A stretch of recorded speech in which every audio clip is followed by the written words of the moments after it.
আসসালামু আলাইকুম। অনেক দিন পর আরেকটি নতুন ভিডিও নিয়ে হাজির হয়ে গেলাম। আজকে আমরা একটি অ্যানিমে সিরিজ স্টার্ট করতে চলেছি এবং অ্যানিমেটির নাম হচ্ছে মাই হ্যাপি ম্যারেজ। আজকের এই ভিডিওতে আমরা অ্যানিমেটির প্রথম এপিসোড এক্সপ্লেন করতে চলেছি। আশা করি এক্সপ্লেনেশনটি আপনাদের সবার কাছে অনেক ভালো লাগবে। তো চলুন আমরা শুরু করে ফেলি। অ্যানিমেটির শুরুতেই আমরা একটি মেয়েকে দেখতে পাই। তার নাম ছিল মিও সাইমোরি এবং সে অনেক দুঃখী ছিল। তাকে আমরা একটি চেরি ব্লসম ট্রির সামনে দাঁড়িয়ে থাকতে দেখি। মিও আমাদেরকে জানায় যে আমাকে এই দুনিয়ার কোনো কিছুই হ্যাপিনেস প্রোভাইড করতে পারবে না। আমি বেঁচে আছি নাকি মরে গেছি এতে কারো কোনো কিছুই যায় আসে না, কিন্তু যেদিন আমি তার সাথে পরিচিত হই সেদিন থেকে আমার জীবন একদমই বদলে গিয়েছে। সিন এখান থেকে শিফট হয় এবং আমরা সাইমুরি মেনশন দেখতে পাই। এখানে কায়া সাইমুরি নামের এই মেয়েটি মিওর মুখের উপরে চা ছুঁড়ে মারে এবং তাকে বলে, তুমি এক কাপ চাও বানাতে পারো না? আমরা জানতে পারি কায়া আসলে মিওর সৎ বোন এবং এখানে আমরা মিওর সৎ মা এবং মিওর বাবাকে দেখতে পাই। মিও তখন তৎক্ষণাৎ সরি বলে সেখান থেকে চলে যায়। মিওর সৎ মা এখানে মিওর বাবার সাথে মিওর ব্যাপারে কথা বলতে থাকে যে সে হচ্ছে আমাদের বংশের একটা কলঙ্ক এবং এটা মিওর বাবার দোষ। মিওর বাবা তখন বলে, তুমি আমাকে কেন এই দোষ দিচ্ছ? তখন মিওর সৎমা বলে, তোমার জন্যই তো ও এই দুনিয়াতে এসেছে। আড়াল থেকে মিও তাদের এই সব কথা শুনছিল। কথাগুলো শুনে মিওর মন অনেক খারাপ হয়ে যায়। এর পরের সিনে আমরা সাইমুরি মেনশনে একজন লোককে এন্টার করতে দেখি এবং সে মিওর বাবার কাছে ম্যারেজ প্রপোজাল নিয়ে এসেছিল। বাড়ির সব কাজের লোকেরা এই কথা নিয়ে আলোচনা করছিল। মিও তখন তাদের কথা শুনে ফেলে এবং ভাবে ম্যারেজ প্রপোজাল এটা কার জন্য হতে পারে। তখনই মিওর কাছে আমরা কোজি নামের একটি ছেলেকে আসতে দেখি। আসলে যেই লোকটি ম্যারেজ প্রপোজাল নিয়ে এসেছিল কোজি হচ্ছে তার ছেলে। কোজিকে দেখে মিও অনেক খুশি হয়ে যায়। তারা একটি জায়গায় বসে কথোপকথন করতে থাকে। কোজি এখানে মিওকে কিছু চকলেট দেয় এবং তাকে বলে, তোমার এগুলো অনেক ভালো লাগবে। মিও তাকে ধন্যবাদ জানায়। কোজি এখানে মিওকে বলে যে আমি তোমাকে এই টক্সিক ফ্যামিলি থেকে একদিন নিশ্চয়ই বাঁচাবো। মিও তখন বলে, ধন্যবাদ, কিন্তু আপনি আমাকে আজ পর্যন্ত অনেক সিচুয়েশন থেকে বাঁচিয়ে আসছেন, যা আমার জন্য যথেষ্ট। তখন কোজি তাকে বলে, কিন্তু আমি তোমাকে সব সময় হ্যাপি দেখতে চাই।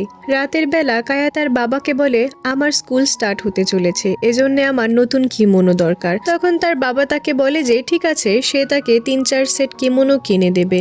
অপরদিকে আমরা মিওকে দেখতে পাই যে কিনা কাজের মেয়ের মতো কাজ করেই যাচ্ছিল। আমরা জানতে পারি মিও এই বাড়ির মেয়ে হওয়া সত্ত্বেও তাকে এখানে কাজের মেয়ের মতোই ট্রিট করা হয়। মিওর বাবা তখন মিওকে বলে সে যেন কাল দুপুরবেলা এই রুমে চলে আসে। মিও তখন বলে ঠিক আছে, সে সঠিক সময়ে রুমে চলে আসবে। রাতের বেলা শোবার আগে মিও এ ব্যাপারে ভাবতে থাকে যে তাকে তো এই বাড়িতে কাজের মেয়ের মতো ট্রিট করা হয়, তাহলে তার বাবা কেন তাকে কাল দুপুরবেলা দেখা করতে বলল। পরদিন সকালে মিও অন্যান্য সার্ভেন্টদের সাথে কাজ করার সময় তার মুখে কিছু দাগ লেগে যায় আর কায়া এটা নিয়ে মজা করতে থাকে। সে তখন মিওকে বলে, তুমি এরকম চেহারা নিয়ে গেস্টদের সামনে কিন্তু একদমই এসো না। পরের সিনে আমরা মিওকে গার্ডেনে ঝাড়ু দিতে দেখতে পাই। তখন এখানে কোজি চলে আসে।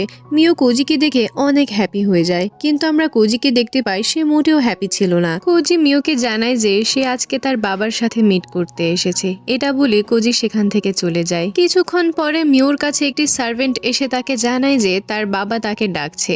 মিও তখন দ্রুত দৌড়ে তার বাবার কাছে রুমে চলে যায়। মিও ভাবতে থাকে কি হতে পারে, বাবা কেন আমাকে ডাকছে? তবে কি মিস্টার কোজির সাথে আমার বিয়ে ঠিক হয়েছে?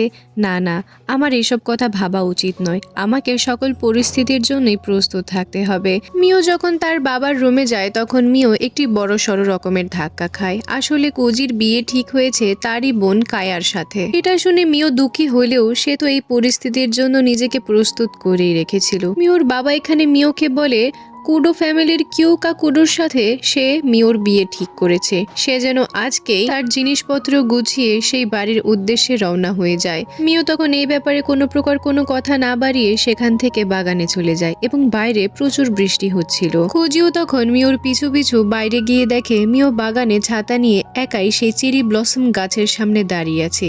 এখানে আমরা ফ্ল্যাশব্যাকে দেখতে পাই যে কোজি তার বাবার সাথে মিওর ব্যাপারে কথা বললেও তার বাবা এ ব্যাপারটা মেনে নেয় না। তার তার বাবা তাকে কায়ার সাথে বিয়ে করার জন্য ফোর্স করে এবং ফাইনালি তাকে তার বাবার সামনে হার মেনেই নিতে হয়। অপরদিকে আমরা মিওকে দেখতে পাই যে কিনা একটি কেটে ফেলা গাছের কাছে দাঁড়িয়েছিল। মিও তখন মনে মনে বলে, এটা আমার মায়ের সেই চেরি ব্লসম ট্রি, এটা আমার মায়ের শেষ চিহ্ন ছিল। আমার যখনই মন খারাপ হতো আমি এখানে বসে থাকতাম আর আমার মন ভালো হয়ে যেত, কিন্তু এখন এটাকেও আমাকে বিদায় জানাতে হবে। তখন গাছটিকে বাই বাই মম বলে সে যখন অপর দিকে ঘুরে তখন সেখানে সে কোজিকে দেখতে পায়। কোজি এখানে অনেক বেশি স্যাড ছিল।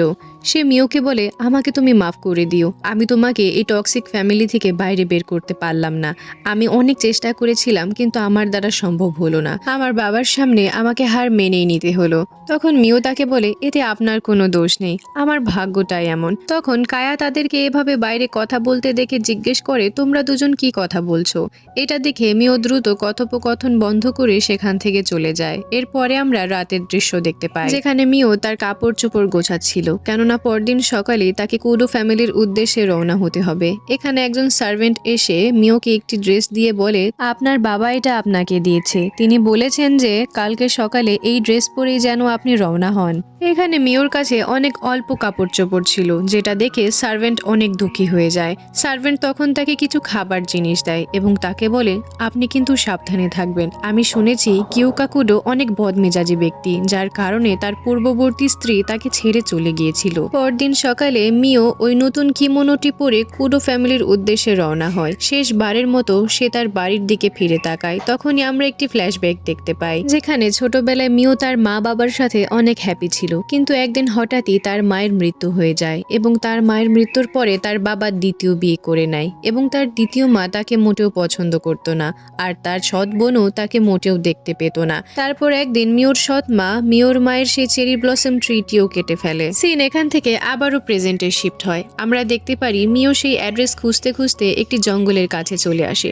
সে ভাবতে থাকে, এখানে কি কুডু ফ্যামিলিটা থাকে, কেননা এটা তো জঙ্গল এবং সেই বাড়িটি ছিল একদমই সাধারণ। তারপরেও মিও সেখানে এন্টার করে। সে যখন বাড়িটির ডোরবেল বাজায় তখন একটি সার্ভেন্ট এসে দরজা খোলে এবং সার্ভেন্ট মিওকে দেখে অনেক খুশি এবং এক্সাইটেড ছিল। সে তখন মিওকে নিয়ে সোজা কিউকা কুডোর কাছে যায়। আমরা দেখতে পাই কিউকা এখানে কিছু একটা লেখালেখি করছিল। মিও তখন নিজের মাথা নত করে তার ব্যাপারে পরিচয় দিতে থাকে। কিউকা তখন বলে, তুমি কতক্ষণ নিজের মাথা এভাবে নত করে থাকবে? এ কথা শুনে সার্ভেন্ট মিওকে জানায়, আপনি মাথা উঁচু করে বসুন। মিও তখন নর্মাল ভাবে বসে। এরপরে কিউকা মিওর দিকে ঘুরে বসে। মিও যখন কিউকার দিকে তাকায় তখন সে দেখতেই থাকে। মিও তখন আমাদেরকে বলে, এই ব্যক্তির সাথে দেখা হওয়ার পর থেকে আমার জীবন যেন একদম পাল্টে গেছে। আমার সাদা কালো জীবনে যেন রংধনুর মতো বিভিন্ন রং এসে যুক্ত হয়েছে। এই দৃশ্যের মাধ্যমে প্রথম এপিসোডটি শেষ হয়ে যায়। এক্সপ্লেনেশনটি কেমন লাগলো অবশ্যই জানাবেন এবং দ্বিতীয় এপিসোডটি দেখার জন্য চ্যানেলটিকে অবশ্যই সাবস্ক্রাইব করে ভিডিওটিতে লাইক দিয়ে আমাদের পাশেই থাকবেন।